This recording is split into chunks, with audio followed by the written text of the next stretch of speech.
ಪ್ರಜ್ವಲ್ ರೇವಣ್ಣ ವಿರುದ್ಧ ಲೈಂಗಿಕ ದೌರ್ಜನ್ಯ ಆರೋಪದ ಕೇಸ್ಗೆ ಸಂಬಂಧಪಟ್ಟ ಹಾಗೆ ಪ್ರಕರಣದ ತನಿಖೆಯನ್ನು ಈಗ ಎಸ್ಐಟಿ ಅಧಿಕಾರಿಗಳು ತೀವ್ರಗೊಳಿಸಿದ್ದಾರೆ. ಘಟನಾ ಸ್ಥಳ ಮಹಜರು ಮಾಡೋದಕ್ಕೆ ತನಿಖಾ ತಂಡ ಈಗಾಗಲೇ ತಯಾರಿ ನಡೆಸಿಕೊಂಡಿದೆ. ಹಾಗಾದ್ರೆ ಎಸ್ಐಟಿ ಅಧಿಕಾರಿಗಳ ಸ್ಥಳ ಮಹಜರು ಪ್ರಕ್ರಿಯೆ ಹೇಗಿರುತ್ತೆ? ಸ್ಥಳ ಮಹಜರಿನ ವೇಳೆ ಏನೆಲ್ಲ ಎವಿಡೆನ್ಸ್ ಅನ್ನ ಸರ್ಚ್ ಮಾಡ್ತಾರೆ? ಈ ಕುರಿತು ನ್ಯೂಸ್ ಫಸ್ಟ್ ನಲ್ಲಿ ಎಕ್ಸ್ಕ್ಲೂಸಿವ್ ಮಾಹಿತಿಯನ್ನು ನಿಮ್ಮ ಮುಂದಿಡ್ತೀವಿ. ಸೊ ಸಂದೇಶ್, ನೀವೀಗಾಗಲೇ ಆ ಬಗ್ಗೆ ಹೇಳ್ತಾ ಇದ್ರಿ, ಸ್ಥಳ ಮಹಜರಿನ ಪ್ರಕ್ರಿಯೆ ಎಷ್ಟು ಮಹತ್ವ ಪಡೆದುಕೊಳ್ಳುತ್ತೆ ಮತ್ತೆ ಹೇಗೆ ಸಾಗುತ್ತೆ, ಯಾವೆಲ್ಲ ಎವಿಡೆನ್ಸ್ಗಳಿಗೆ ಸರ್ಚ್ ಮಾಡ್ತಾರೆ ಈ ಸಂದರ್ಭದಲ್ಲಿ? ಸಂದೇಶ್.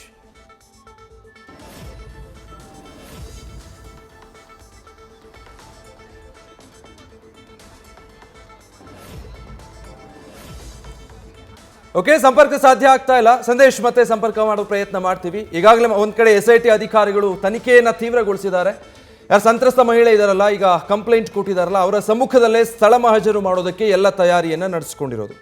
ಕ್ರೈಮ್ ಸೀನ್ಗಳಲ್ಲಿ ಈ ಸ್ಥಳ ಮಹಜರು ಬಹಳ ಮುಖ್ಯ ಪಾತ್ರವನ್ನು ವಹಿಸುತ್ತೆ. ಸಾಕಷ್ಟು ಎವಿಡೆನ್ಸ್ಗಳನ್ನು ಕಲೆ ಹಾಕೋ ಪ್ರಯತ್ನ ಮಾಡ್ತಾರೆ. ಹಾಗಾಗಿ ಅದು ಬಹಳ ಮಹತ್ವದ ಘಟ್ಟ ಅಂತ ಅನ್ನಿಸ್ಕೊಳ್ಳುತ್ತೆ.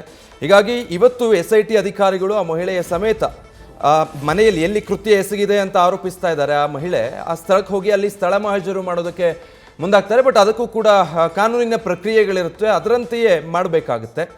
ಇಲ್ಲಿ ಮತ್ತೊಂದು ಕಡೆ ನೋಡಿದ್ರೆ HD ರೇವಣ್ಣ ಅವರ ಇಡೀ ನಿವಾಸವನ್ನು ಈಗಾಗಲೇ ಸಂಪೂರ್ಣ ಶುಚಿಗೊಳಿಸಿ ಅಲ್ಲಿ ಹೋಮ ಹವನ ಕಾರ್ಯವನ್ನು ನೆರವೇರಿಸ್ತಾ ಇದ್ದಾರೆ.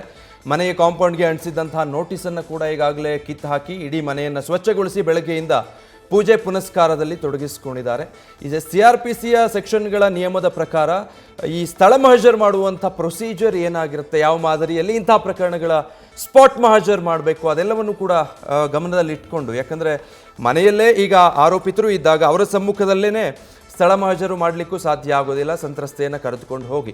ಸೊ ಇದನ್ನೆಲ್ಲ ಹೇಗೆ ನಿಭಾಯಿಸುತ್ತೆ SIT, ಈ ನಿಟ್ಟಿನಲ್ಲಿ ತನಿಖೆಯನ್ನು ಯಾವ ರೀತಿ ಚುರುಕುಗೊಳಿಸ್ತಾರೆ ಅನ್ನೋದನ್ನು ಕಾದು ನೋಡಬೇಕಾಗಿದೆ. ಇಡೀ ಅವರ ಕುಟುಂಬ ಹೊಳೆ ನರಸೀಪುರದ ಈ ಚೆನ್ನಂಬಿಕಾ ನಿವಾಸದಲ್ಲಿ ಇವತ್ತು ಬೆಳಗ್ಗೆಯಿಂದ ಪೂಜೆ ಹೋಮ ಹವನದಲ್ಲಿ ತೊಡಗಿಸಿಕೊಂಡಿದ್ದಾರೆ. ನೋಟಿಸ್ ಅಂತೂ ಸರ್ವ್ ಆಗಿದೆ ಅವ್ರಿಗೆ ಈಗಾಗಲೇ, ಬಟ್ ಟೈಮ್ನ ಡೆಡ್ಲೈನ್ ಸದ್ಯಕ್ಕೆ ಕೊಟ್ಟಿಲ್ಲ ಅನ್ನೋ ಮಾಹಿತಿ. ನಿಮ್ಮೆಲ್ಲ ಈ ರೀತಿಯಾದಂಥ ಆರೋಪ ಬಂದಿದೆ, ಈ ಕಾರಣಕ್ಕೆ ನೀವು ಈ ಪ್ರಕರಣದಲ್ಲಿ ವಿಚಾರಣೆಗೆ ಹಾಜರಾಗಬೇಕು ಅನ್ನುವಂಥ ನೋಟಿಸನ್ನು ರೇವಣ್ಣ ಅವರಿಗೆ SIT ಅಧಿಕಾರಿಗಳು ನೀಡಿದ್ದಾರೆ. ಅಂದರೆ ಅವರ ನಿವಾಸಕ್ಕೆ ಅಂಟಿಸಿ ಹೋಗಿದ್ದಾರೆ. ಆ ನಿಟ್ಟಿನಲ್ಲಿ ರೇವಣ್ಣ ಅವರ ನಡೆ ಏನಾಗಿರುತ್ತೆ ನೋಡಬೇಕು. ಮತ್ತೊಂದು ಕಡೆ ಇನ್ನೊಂದು ಆ್ಯಂಗಲ್ನಲ್ಲಿ ಈಗ ಮಹಿಳೆ ಆರೋಪ ಮಾಡ್ತಾ ಇರೋದ್ರಿಂದ ಸ್ಪಾಟ್ ಮಹಜರ್ ಮಾಡೋದಕ್ಕೂ ಕೂಡ SIT ಟೀಮ್ ಇವತ್ತು ಸಂಪೂರ್ಣ ತಯಾರಿಯನ್ನು ನಡೆಸ್ತಾ ಇದ್ದಾರೆ. ಸಂತ್ರಸ್ತ ಮಹಿಳೆ ಏನು ಆರೋಪ ಮಾಡಿದ್ದಾರೆ, ಅವರ ನಿವಾಸದಲ್ಲಿ ನಾನು ಕೆಲಸಕ್ಕೆ ಹೋಗ್ತಾ ಇದೆ, ಆ ಸಂದರ್ಭದಲ್ಲಿ ನನ್ನ ಮೇಲೆ ಆಗಿರೋದು ಅಂತ ಹೇಳಿ ಅಲ್ಲಿ ಸ್ಪಾಟ್ ಮಹಜರ್ ಮಾಡಬೇಕಾಗುತ್ತೆ.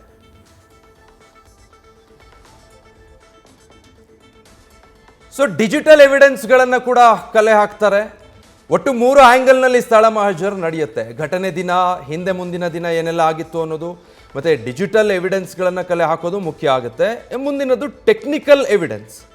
ಟೆಕ್ನಿಕಲ್ ಎವಿಡೆನ್ಸ್ ಪ್ರಜ್ವಲ್ ರೇವಣ್ಣ ಮತ್ತು ಸಂತ್ರಸ್ತೆಯ ಮೊಬೈಲ್ ಕಾಲ್ ಲಿಸ್ಟನ್ನು ಪರಿಶೀಲನೆ ಮಾಡ್ತಾರೆ. ಯಾವ ಮೊಬೈಲ್ನಲ್ಲಿ ಇದೆಲ್ಲ ರೆಕಾರ್ಡ್ ಆಗಿದೆ ಅನ್ನೋದನ್ನು ಕೂಡ ಪರಿಶೀಲನೆ ಮಾಡೋದಕ್ಕೆ ಮುಂದಾಗ್ತಾರೆ SIT ಅಧಿಕಾರಿಗಳು. ಅವತ್ತಿನ ದಿನದ ಟವರ್ ಡಂಪನ್ನು ಕೂಡ SIT ಟೀಮ್ ಪರಿಶೀಲನೆ ಮಾಡುತ್ತೆ. ಲೈವ್ ಎವಿಡೆನ್ಸ್ಗಳು ಮುಖ್ಯ ಆಗುತ್ತೆ.